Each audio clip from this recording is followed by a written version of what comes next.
PM Modi માટે સુરત કિલ્લામાં ફેરવાયું, લોખંડી બંદોબસ્ત ગોઠવવામાં આવ્યો। આ રસ્તા બંધ રહેશે। શહેર પોલીસ દ્વારા 2 રૂટ ડાયવર્ઝન જાહેર કરવામાં આવ્યા છે। ઓવરબ્રિજ સર્કલ 4 રસ્તાથી સચિન જીઆઈડીસી ગેટ નંબર 1 સુધી આવતા જતા વાહનો પર પ્રતિબંધ મુકાયો છે। ડુમ્મસ કુવાડવા 3 રસ્તાથી એસકે 4 રસ્તા સુધી આવતા જતા બંને રૂટ ઉપર ભારે વાહનોની અવરજવર અને પાર્કિંગ પર પ્રતિબંધ મુકાયો છે। સવારે 8 કલાકથી કાર્યક્રમ પૂર્ણ ન થાય ત્યાં સુધી શહેર પોલીસે પ્રતિબંધ ફરમાવ્યો છે। શહેર પોલીસ દ્વારા વૈકલ્પિક રૂટ જાહેર કરાયા છે। સુરત શહેર બહારથી આવતા અને હજીરા તરફ જતા ભારે વાહનો પલસાણા, કડોદરા, કામરેજ, કિમ ચોકડીથી ડાબે ટર્ન લઈ સાયણ, વેલંજા, સાયણ ચેકપોસ્ટ, ઓએનજીસી 4 રસ્તાથી હજીરા તરફ જઈ શકશે। પલસાણા સચિન તરફથી આવતા ભારે વાહનો સચિન સાતવલ્લા બ્રિજ નીચેથી સચિન જીઆઈડીસી ગેટ સામે 4 રસ્તાથી જમણી બાજુ ટર્ન લઈ ઉધના દરવાજા જઈ શકશે। ઉધના દરવાજાથી ડાબી ટર્ન લઈ ring road, Athwa gate, Gujarat gas સર્કલથી ડાબી ટર્ન લઈ પાલ પાટિયા, ઓએનજીસી 4 રસ્તાથી હજીરા તરફ જઈ શકશે। હજીરા તરફથી સુરત શહેર બહાર જતા ભારે વાહનો ઓએનજીસી 4 રસ્તા બ્રિજ નીચેથી ડાબી ટર્ન લઈ સાયણ ચેકપોસ્ટ, વેલંજા, સાયણ, કિમ ચોકડીથી પલસાણા તરફ જઈ શકશે। ભારતના માનનીય વડાપ્રધાન શ્રી તારીખ 17/12/23ના રોજ સુરત ખાતે ટર્મિનલ બિલ્ડિંગ સુરત એરપોર્ટ અને સુરત ડાયમંડ બુર્સ ખાતે ઉદ્ઘાટનના કાર્યક્રમમાં પધારનાર છે।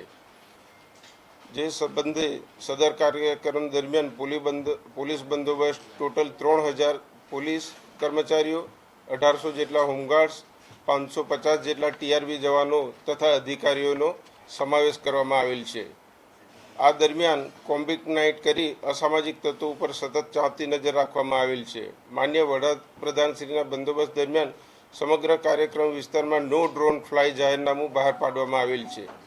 એરપોર્ટ જનાર પેસેન્જર તેમજ જીવન જરૂરિયાતના વાહનોને અગવડતા ના પડે તે સારું ટ્રાફિક શાખા દ્વારા સુચારુ સંકલન કરવામાં આવેલ છે। જાહેર જનતાના પોતાની રોજિંદી કાર્યક્રમ તથા કામકાજમાં અવરોધ ના થાય તે સારું અગાઉથી જ રૂટ ડાયવર્ઝનનું ટ્રાફિક શાખા દ્વારા જાહેરનામું બહાર પાડવામાં આવેલું છે।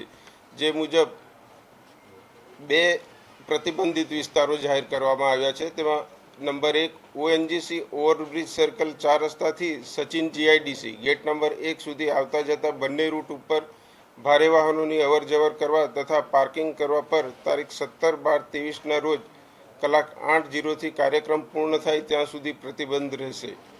નંબર 2 ડુમ્મસ કુવાડવા 3 રસ્તાથી એસકે 4 રસ્તા સુધી આવતા જતા બંને રૂટ ઉપર ભારે વાહનોની અવરજવર કરવા તથા પાર્કિંગ કરવા પર તારીખ 17/12/23ના રોજ 8 કલાકથી કાર્યક્રમ પૂર્ણ થાય ત્યાં સુધી પ્રતિબંધ રહેશે। એના માટે વૈકલ્પિક રૂટ પણ આપવામાં આવેલા છે। એમાં નંબર 1 છે સુરત શહેર બહારથી આવતા અને હજીરા તરફ જતા ભારે વાહનો પલસાણા, કડોદરા, કામરેજ, કિમ ચોકડીથી ડાબે ટર્ન લઈ સાયણ, વેલંજા, સાયણ ચેકપોસ્ટ, ઓએનજીસી 4 રસ્તાથી હજીરા તરફ જઈ શકશે। નંબર 2 પલસાણા સચિન તરફથી આવતા ભારે વાહનો સચિન સાતવલા બ્રિજ નીચે સચિન જીઆઈડીસી ગેટ સામે 4 રસ્તાથી જમણે ટર્ન લઈ આશીષ હોટલ, ઊન, ભેસ્તાન, દક્ષેશ્વર 3 રસ્તા, ઉધના દરવાજાથી ડાબે ટર્ન લઈ ring road, Athwa gate, Gujarat gas સર્કલથી ડાબે ટર્ન લઈ પાલ પાટિયા, ઓએનજીસી 4 રસ્તાથી હજીરા તરફ અવરજવર કરી શકશે। હજીરા તરફથી સુરત શહેર બહાર જતા ભારે વાહનો પરત ઓએનજીસી 4 રસ્તા બ્રિજ નીચેથી ડાબે ટર્ન લઈ સાયણ ચેકપોસ્ટ, વેલંજા, સાયણ, કિમ ચોકડીથી પલસાણા તરફ જઈ શકશે।